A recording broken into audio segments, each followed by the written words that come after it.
अस्सलाम वालेकुम प्यारे बच्चों, कैसे हैं आप। अल्लाह करे कि आप सब बच्चे खैरियत वाफियत से हूँ।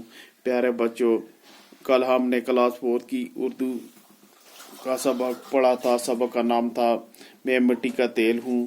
प्यारे बच्चों, आज आप किताब का पेज नंबर 38 निकालें और हमें आज इसका लास्ट पैराग्राफ पढ़ना है। आज हमारा ये सबक मुकम्मल हो जाएगा।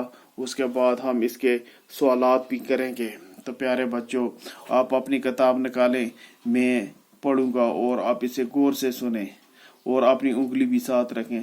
तो प्यारे बच्चों, चलो मैं पढ़ना शुरू करता हूँ और मुझे उम्मीद है कि आप अच्छी तरह सुनेंगे। यूं तो मेरे वजूद का कोई भी हिस्सा बेकार नहीं होता। लैंप और लालटेन से जलकर अंधेरे घर को रोशन करता हूँ। स्टोव भी मेरे दम से जलता है। मेरे बच्चे कुचे मेल से मोमबत्तियां बनाई जाती हैं। उन्हीं बेशुमार फायदों की वजह से मुझे सियाल सोना भी कहा जाता है। तो प्यारे बच्चों, ये हमने पढ़ा था सबक मिट्टी का तेल। ये मिट्टी का तेल अपना तरफ इसने करवाया था। अब ये लास्ट में कहता है कि मेरा जो वजूद है जिससे मैं बना हूँ वो बिल्कुल बेकार नहीं होता। मेरी वजह से लालटेन लैंप जलाए जाते हैं जो कि हमारे घरों को रोशनी देते हैं। रात को हम जब अंधेरा होता है तो वो जलाते हैं। तो उसके बाद कहता है कि स्टोव भी मेरे दम से जलता है। तो बच्चों, आपने देखा है कि हमारा खाना पीना जो भी चीज़ें हम तैयार करते हैं वो स्टोव पे की जाती हैं। आज तो गैस है, लेकिन पहले स्टोव का आम रवाज था, स्टोव ही जलाए जाते थे।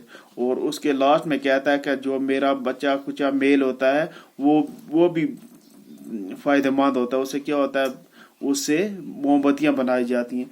जैसा कि आपको पता है कि जब आप हमारे मजहबी त्यौहार होते हैं, दीपावली होती है, उस दिन सब लोग अपने घरों के बाहर बत्तियां जलाते हैं। वो बत्तियां किसकी बनी होती हैं? वो मिट्टी के तेल की मैल की बनी हुई होती है। लास्ट में वो बत्ती बनती है। तो प्यारे बच्चों, ये अपना तारफ करता है और कहता है इसलिए मुझे सियाल सोना कहा जाता है। सियाल सोना होता है वो चीज जो बह जाए, पानी की तरह बहे, उसको सियाल कहा जाता है। तो प्यारे बच्चों, मैं एक बार फिर पढ़ता हूँ, मुझे उम्मीद है कि आप गौर से सुनें। यूं तो मेरे वजूद का कोई भी हिस्सा बेकार नहीं होता। लैंप और लालटेन से जलकर अंधेरे घर को रोशन करता हूँ। स्टोव भी मेरे दम से जलता है। मेरे बच्चे कुचे मेल से मोमबत्तियां बनाई जाती हैं। उन्हीं बेशुमार फायदों की वजह से मुझे सियाल सोना भी कहा जाता है। तो मैं एक बार फिर पढ़ता हूँ। यूं तो मेरे वजूद का कोई भी हिस्सा बेकार नहीं होता। लैंप और लालटेन से जलकर अंधेरे घर को रोशन करता हूँ। स्टोव भी मेरे दम से जलता है। मेरे बच्चे कुचे मेल से मोमबत्तियां बनाई जाती हैं। इन्हीं बेशुमार फायदों की वजह से मुझे सियाल सोना भी कहा जाता है। तो प्यारे बच्चों, आज आपका सबक खत्म हो गया। तो इंशाल्लाह हम इसके कल सवालात करेंगे। तो प्यारे बच्चों, आप इसको अच्छी तरह याद करना और अपनी रफ कॉपी पे लिखना। रफ कॉपी पे लिखने से आपकी हैंड राइटिंग में थोड़ा इम्प्रूवमेंट हो जाएगी और आपको वर्डिंग भी अच्छी तरह याद हो जाएगी। तो प्यारे बच्चों, मैं ये सबक यहाँ ही ख़त्म करता हूँ। तो मुझे उम्मीद है कि आप इसको अच्छी तरह याद करेंगे।